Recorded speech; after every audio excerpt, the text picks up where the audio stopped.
I took my wife to a remote island hoping to fix our marriage, but what I found there changed everything. It had been one of those strange days capping off an even stranger week. When I headed out for work that morning, something felt off. The kind of off you can't really explain. My name's Scott Whitman, by the way. And at that point, I'd been carrying around this tightness in my chest for days, ever since my wife Laura first mentioned that dinner party. I couldn't put my finger on it. It wasn't a clear thought or even a worry I could articulate. More like a low hum of unease, tucked away in the back of my head, waiting. Like I was just holding my breath for the other shoe to drop.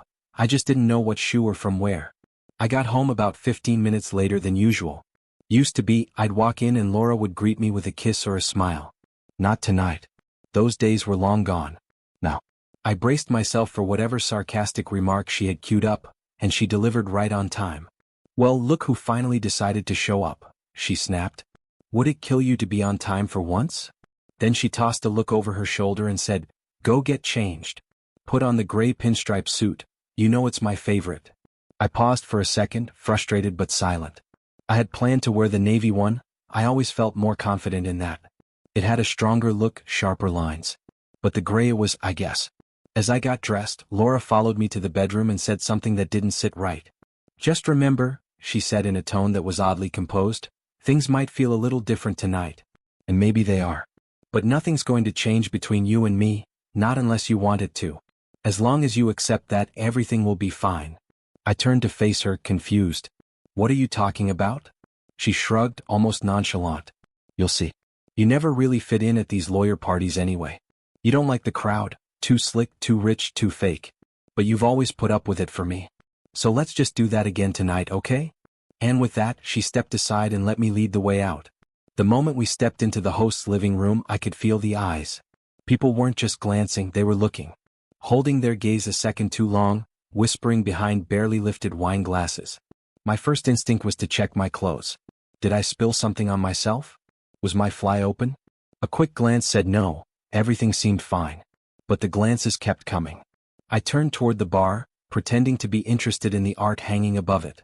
That's when I noticed the painting, and it stopped me in my tracks. It was of a woman. Bare, eyes glassy, lying across a bed. The whole thing was deeply sensual, almost haunting. But what really caught me was the woman's hair, jet black, and the detail below. "Auburn," I murmured. "What?" Laura asked, leaning toward me. "Her hair's black, but her pubic hair, it's auburn," I said, still staring. My voice was quiet, flat, almost disconnected. "Like yours." Laura stiffened slightly. She'd seen the painting before, probably more than once. But she hadn't noticed that detail. The artist had changed the color of the woman's hair, but not that part. Whether it was intentional or an oversight, I couldn't say. Neither could she. But it didn't really matter. The message was loud and clear now, to both of us. She sighed softly. Then, in that same measured, unflinching tone she had used earlier, she said, "Scott, I've been seeing Jim. And I'm going to keep seeing him. Nothing is going to change, unless you want to make it difficult." My heart stopped. But she kept going, unmoved. "You can either accept it and things stay as they are, or we divorce and I take half of everything, and still see Jim." She didn't raise her voice. She didn't look ashamed. Just resolved. "Most of my coworkers and friends already know. Honestly, you're the only one who's still in the dark. Even the boys probably suspect something by now. This isn't about them. It's about your pride." And just like that, my world shifted. Not with a bang, but with a quiet, gut-wrenching honesty that left no room to argue.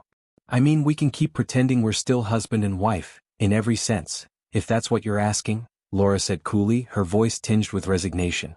"Or not. That's your choice."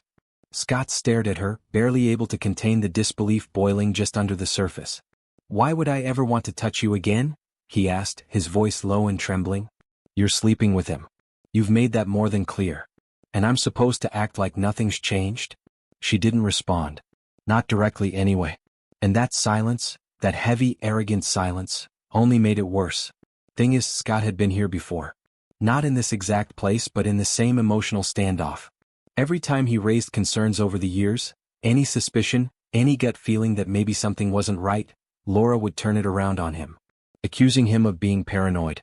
Of not trusting her after nearly 3 decades together. And it worked. Every time. That guilt would sneak in and take over, and Scott, ashamed for questioning his wife of 27 years, would let it go. As they drove home that night, the car was filled with a silence so thick it was almost suffocating. Scott's mind wandered back to Laura's 12-year career at Scott Hansen LLC. She'd stayed home when their boys were little, raising them with care and focus. But once they both were off to school, she wanted to work again. Scott supported that. Of course he did. She started at the law firm in an admin role, initially working under the senior partner, Mr. Hansen. That made sense. But everything changed when she was reassigned to Fielding, the younger, slick, fast-talking attorney who made no secret of his ambition. That's when the trips started. Business trips, conferences, symposiums, and the one that stood out most to Scott was New Orleans. A week-long legal symposium. Scott hadn't been thrilled about it, but he told himself it was part of her job. He tried to be understanding. Still, when he voiced concern, just a quiet worry, nothing accusing, she snapped. "You don't trust me," she had said, loud and biting. It stung. After more than 25 years of marriage, how could she say that? That Christmas, when Scott came home from work, the cheer of the season had all but disappeared. He poured himself a glass of single malt scotch, the good stuff he usually saved for special occasions, and sat alone with his thoughts trying to make sense of it all. That's when he saw the painting again. It hung prominently in Fielding's home, and Scott had glanced at it earlier that evening, not realizing the impact it would have. But now, sitting in his living room, the full image came back to him. It was Laura. There was no mistaking it. The black hair, the shape of her mouth, and something else, something he hadn't noticed at first. The small, intimate detail the painter had included. She was fully nude, and unmistakably aroused. Scott had barely held himself together. Rage pulsed through him in waves. His hands clenched into fists, shaking until his mind reached for an old lesson, something his late father had once said in a quiet moment about control. That teaching, more than anything, kept Scott from losing it right then and there. Laura had noticed the shift in him. Her eyes had widened when she saw the fists, the tension in his jaw. A flicker of fear crossed her face. A chill even. Maybe the first real consequence she'd felt through all of this. When he finally spoke, it was through gritted teeth. "You never even let me take a cell phone photo of you," he said, voice trembling with betrayal. "You'd swat the camera away, laugh it off. But him? You stripped down and posed for a full-blown portrait? Naked. Spread out. Hung up in his living room like a trophy." She blushed but didn't answer. "Let me guess," Scott added bitterly. "This is still just about us going through a rough patch, right? And we'll get past it." Laura looked down, then back up with a strange softness. "It's different with Jim," she said. "We connect. There's excitement again. I don't have to explain myself all the time. It's new. Fresh." Scott shook his head, incredulous. "Of course it's exciting," he said. "You're the new girl to him. And he's a new toy to you. You haven't built a life with him. Haven't raised kids. Haven't done a single load of laundry or dealt with bills or stress or pain with him. And yet you let him paint that. Something so personal, so raw, something you never even shared with me in all these years." Laura folded her arms, and for the first time she looked unsure. "It's not about replacing you," she said quietly. "It's just, I need this, for a little while. And maybe after that it can be us again. Like it used to be." Scott stood there, staring at the woman he thought he knew. At the stranger she had become. "Like it used to be," he said softly. "You burned that version of us the moment you stripped down for him." "I really thought I knew you," I said quietly, watching Laura out of the corner of my eye. "All these years. I guess I overestimated you." She didn't say anything at first. I wasn't expecting her to. But I wasn't finished. "First, I truly believed you loved me, at least close to the way I've loved you. Second," I added, my voice tightening, "I thought you were smarter than this." That last part seemed to hit a nerve. Laura pulled a face like she was confused or insulted, maybe both. So I went on, making sure I was perfectly clear. "Listen, Laura. A no-fault divorce doesn't mean nobody's at fault. It just means the courts don't want to waste time digging through the details. But make no mistake, someone is at fault here. And in this case it's not me." Meanwhile, across town, Jim Fielding was at his place, sipping a scotch at his sleek modern bar, standing beneath that same painting, the one of Laura, my wife. His lover. He smiled, smug and relaxed, probably reminiscing about how she had giggled while posing for him, fresh from bed. Her flushed face and tousled hair, now immortalized in oil and canvas, hung proudly on his wall like some kind of sick trophy. Back in our home, or what used to be our home, I was packing my things. The apartment I'd found wasn't much, but it was close to work. That was all I needed now, Simple, quiet, and far away from the lies that lived in every corner of our house. The part that hurt more than anything else wasn't even Laura. It was the boys. I told them the truth, or at least my side of it. Robbie, always the loud one, practically shouted through the phone. "That's insane. That's not how it happened. She wouldn't do something like that unless you did something first." Mike, the younger one, stayed silent as I told him the whole story. No interruptions. Just listening. After a pause, he finally said, "Wow. Dad. What did you do? I mean, what could have pushed her this far? Mom wouldn't just cheat. Not unless you gave her a reason." That hit me like a punch to the gut. I sat in silence trying to find the right words. I wanted to defend myself, but what was the point? Maybe, in their eyes, I failed her somehow. Maybe I had let her down. Or maybe they just didn't want to face who their mother really was. "I think I disappointed her," I finally said. "After all these years, maybe she expected someone else. Someone more exciting. Someone who wasn't me." Meanwhile, Laura was doing just fine. She hadn't skipped a beat. After Fielding got reassigned to a different department. No surprise there, Laura actually welcomed the change. It meant fewer eyes watching them, and the benefits and pay hadn't changed. Her new boss was young, fresh out of Georgetown Law, sharp as a blade and cocky enough to carry it. Laura took one look at him and wondered if his overconfidence came with the degree or if it was just natural. It didn't take long, 2 weeks at most, before he kissed her. Just a soft brush of the lips, nothing forceful. And that was all it took. She told herself she wouldn't let it go further. She had Jim. She had a marriage too, technically. But clearly her promises didn't hold much weight anymore. The night of the party, before the betrayal fully hit me, I'd already started seeing signs. But there it was again, the painting. As we entered the private club for the firm's holiday event, Laura right behind me, I saw it before we even stepped fully into the main room. The damn painting. Bold, raw, and hung like a centerpiece on the wall. Jerry, one of the firm's longtime employees and tonight's host, saw it before I did. "Oh wow," he said loud enough for a few people to turn. "That might be the hottest painting I've ever seen." And there she was. My wife. Naked. Posed. Smiling in oil. Not for me. Never for me. "Oh my God."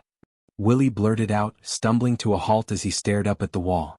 He was one of Robbie's groomsmen, loud, impulsive, always the first to speak his mind.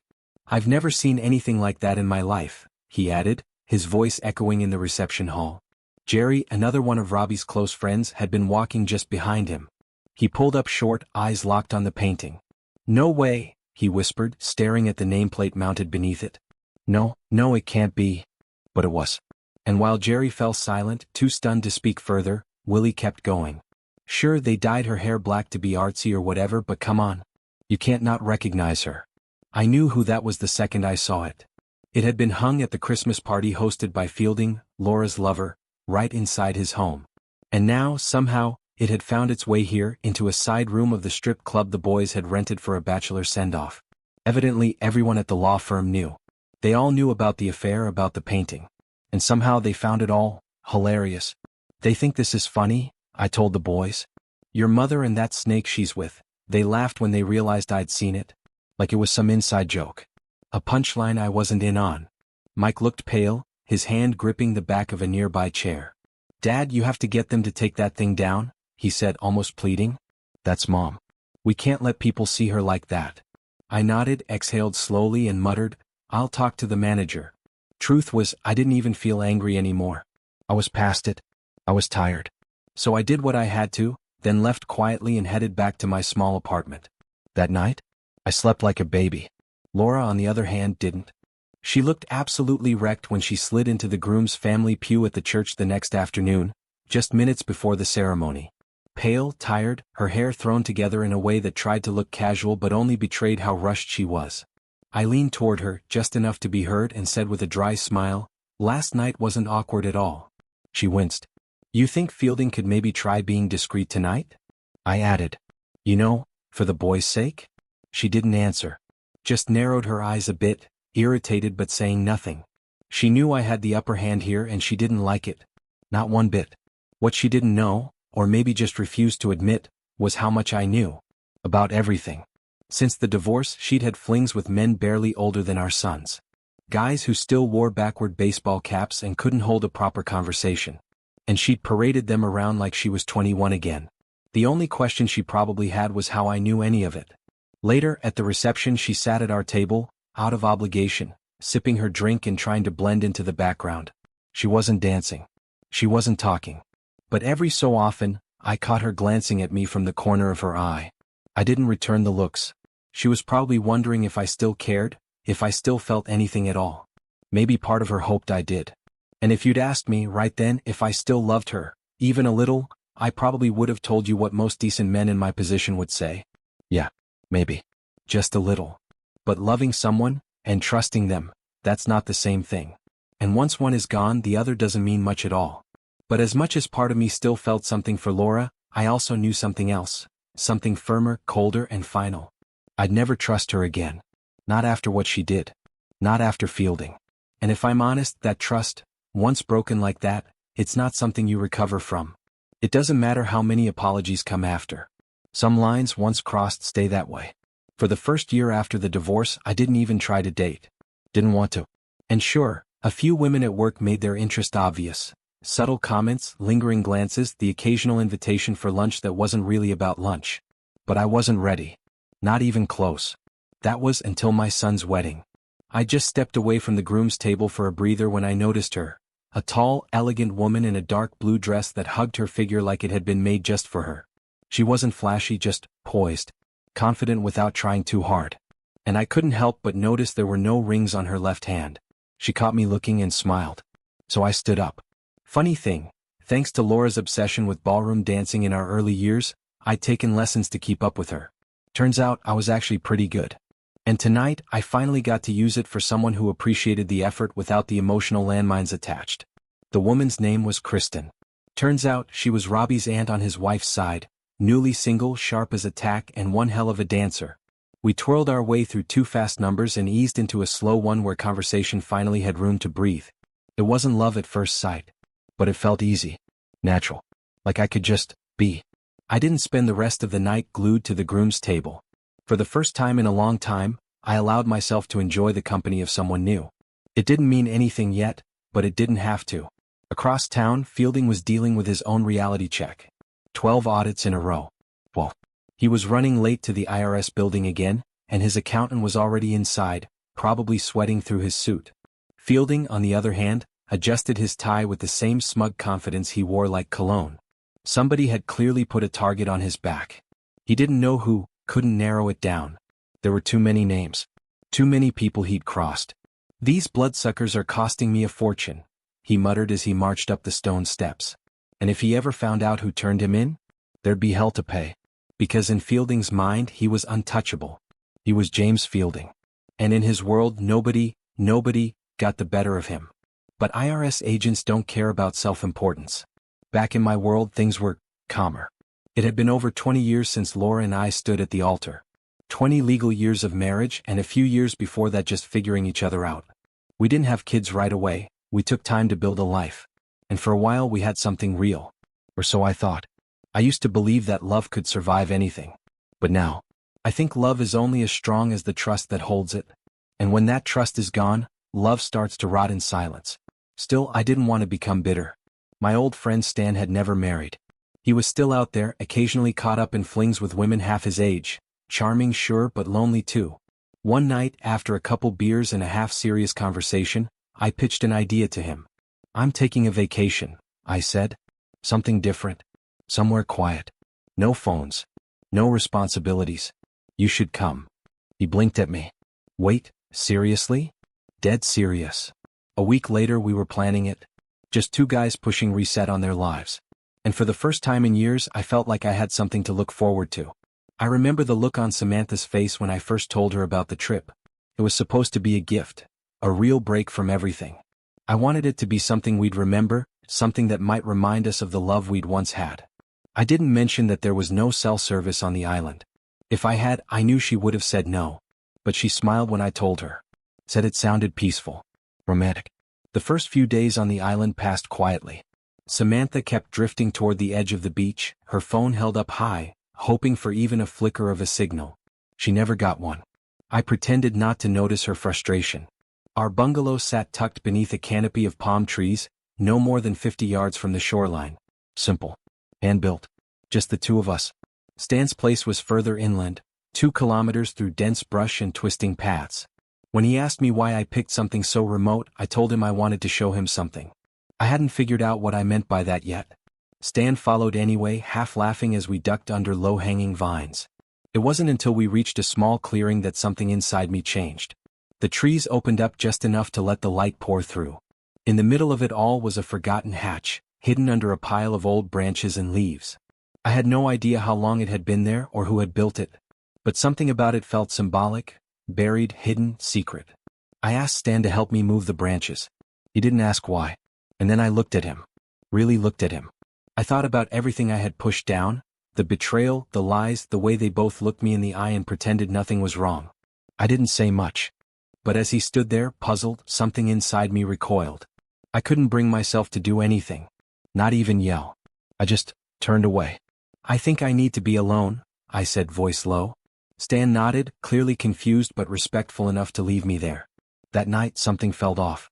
I woke up in the dark, the kind of pitch black you only get when you're miles away from anything. I reached for Samantha, but the bed was empty. The room was quiet, the kind of quiet that makes your thoughts deafening. She was gone. I stepped outside and waited, barefoot on the sand. I watched the moonlight flicker off the waves, trying not to think the thoughts I was already thinking. And then she came back, phone clutched in her hand, her dress clinging to her like she'd been crying. She looked at me. I looked at her. No words at first. "What were you doing?" I asked finally. She hesitated, looking for a signal. There was more she wasn't saying. I could feel it in the air between us. Heavy, unspoken, electric. "I know," I said quietly. "About you. And Stan." Her face froze. That was all the confirmation I needed. "I found your messages," I said. "That day. The day I booked this trip." She tried to speak, but I held up a hand. I didn't say anything because I didn't know what to do. I didn't want to believe it. But here we are. Middle of paradise, and you're still trying to reach him. Tears welled in her eyes, but I couldn't tell if they were for me, or for him. "I brought you here to remember who we used to be," I said, my voice breaking. "But all I see now is what we've lost." We sat in silence, under the palm trees as the tide crept closer. For the first time since I'd discovered her betrayal, I allowed myself to feel it. Fully. Not just anger but sadness. Grief. The hollow kind that settles in your chest and doesn't let go. And that night I didn't sleep. I was sitting just outside the bungalow, the stick in my hand scraping against the blade of a pocket knife. It wasn't about the stick. Not really. It was about the motion. Something rhythmic, something to do with my hands while my mind unraveled. Behind me, I could hear Samantha moving around inside. At some point she called out to me. "What are you doing?" she snapped, her voice cracking. "Have you completely lost it?" I didn't answer right away. I just kept sharpening the point, watching the wood curl off in thin shavings. The truth was, I wasn't even sure what I was doing anymore. I was barely holding myself together. "What am I doing?" I finally said. "You mean besides watching everything we built turn to ash because you decided to sleep with my friend?" Her silence lingered, bitter and heavy. "You knew how fragile I've been since the war. Since the concussion. You knew how I process pain, how I feel things too deeply. But you did it anyway." Samantha didn't yell this time. Didn't even deny it. Her breathing was uneven, but there were no more tears. Just rage. "You're sick," she hissed. "You're a broken man trying to make sense of his own failure. This isn't about me. It's about you." I laughed once, short and sharp. "Maybe you're right. Maybe I am broken. But I loved you. I trusted you." She stared at me, disgust in her eyes. "And now what? You want to scare me into forgiveness? Is this your grand plan?" I stood, letting the stick fall to the sand. I walked slowly to the edge of the clearing, needing space. Needing air. "No," I said. "I don't want forgiveness. Not anymore. I wanted to understand. But now I realize there's nothing to understand." When I turned back, she was gone from the porch. A sinking feeling spread through my chest. I stepped inside, the bungalow empty. My heart began to race. I searched around, called her name, paced the perimeter of the trees. Eventually, I spotted movement near the brush line. She was trying to leave. I didn't chase her. I just stood there. "Running away doesn't make it right," I called out. "It just makes it final." She stopped, just for a second, before disappearing into the trees. Back near the center of the island, I found Stan's old trail. I followed it out of instinct, part of me hoping he'd show up and explain it all. Maybe even apologize. But the place was quiet. Empty. There was no confrontation, no blow, no revenge. Just stillness. And in that silence, something in me cracked, but didn't shatter. Not completely. I had been clinging to rage because it was easier than feeling helpless. But now all I felt was tired. I sat down beneath the trees, letting the guilt and grief settle into me like an old wound that would never fully heal. And I whispered something I hadn't said in years, not to Samantha, not even to myself. I don't want to hate you. But I can't love you anymore either. I don't know why they followed me to that abandoned structure near the edge of the island, the one with the rusted metal frame and weathered pipes running across the wall. Maybe guilt, maybe curiosity, or maybe they just wanted to get it over with. We hadn't spoken since Samantha tried to walk out 2 nights earlier. Since then, the silence had been louder than any argument could ever be. I just want to talk, I said, gesturing for them to come inside. You owe me that. The 3 of us sat in the dim shelter, the smell of salt air seeping through the gaps in the walls. I set the old kerosene lamp on a crate and lit it. Its glow filled the room with a flickering, fragile light, kind of like everything between us now. Samantha didn't say anything. She just sat there, eyes fixed on the floor. Stan, on the other hand, leaned forward slightly, his voice low but charged. Scott, what are you trying to do here? Seriously? You think having this little talk will change anything? We can't undo what happened. I'm not trying to undo anything, I said flatly. I'm trying to understand. He opened his mouth to respond, then stopped. For a second, it seemed like he was actually thinking, maybe for the first time. Samantha shifted slightly in her seat, but still didn't meet my eyes. Finally, Stan spoke. Look, you're right. You deserve the truth. I've known for a while that I had feelings for her. I didn't act on them at first out of respect for you. But eventually, I just couldn't hold it back. And he glanced at her, she felt the same. So you just took her? I said, my voice breaking despite my effort to keep it calm. You call that love? He looked at me, eyes dark and serious. Yes, I do. It's not ideal and it sure as hell isn't clean. But it's real. That hit me harder than I thought it would. Not because I believed him, but because maybe she did. I looked at Samantha. Is that true? I asked. You love him. She finally looked up.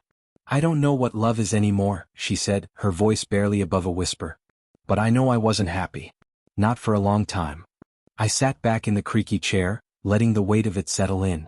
Not the betrayal, I'd already felt that, but the fact that neither of them really seemed to get what they had done. Not fully. You didn't just cheat, I said. You erased me. You erased years of loyalty. You stabbed me in the back and then tried to call it fate. Stan looked away. Samantha didn't. I didn't want to hurt you, she said softly. But you did, I replied. And you chose to. The wind outside picked up, rattling the thin walls. The old place moaned with the sound of approaching rain. I stood up, wiping my palms on my jeans. I brought you here because I wanted to see if there was anything left between us worth saving. Not to punish. Not to trap. Just to see. I looked them both in the eye. There isn't. Then I turned, left the lamp burning behind me and stepped into the night, the air cool against my skin, my heart strangely quiet. I survived. But barely. The storm swept across the island with no warning, slamming into the coast like a living thing. I had just made it out of that broken shelter when the roof peeled away behind me like paper. Rain poured in sheets, soaking me in seconds. It wasn't shelter anymore, it was a ruin. Exposed. Just like I felt.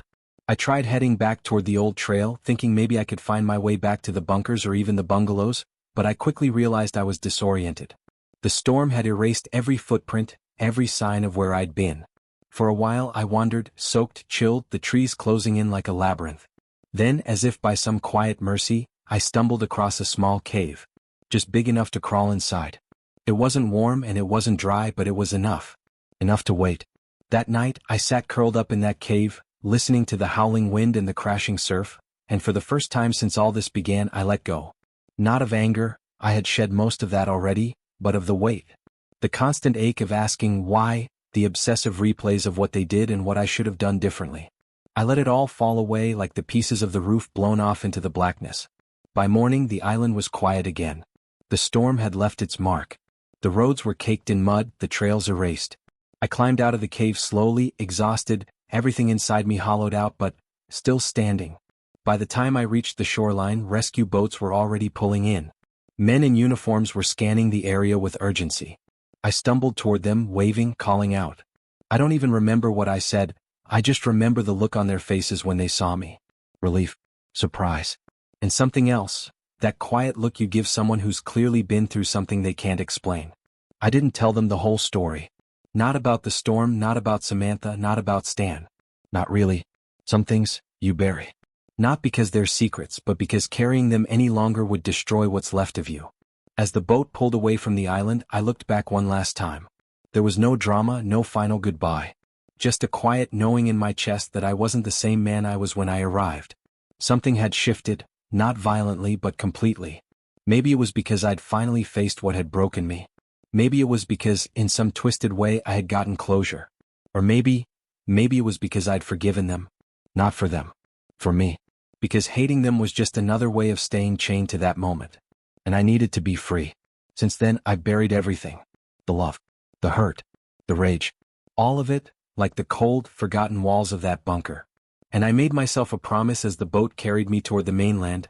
I will never let anyone close enough to break me like that again. Some wounds don't heal. But they do close. And that, sometimes, is enough.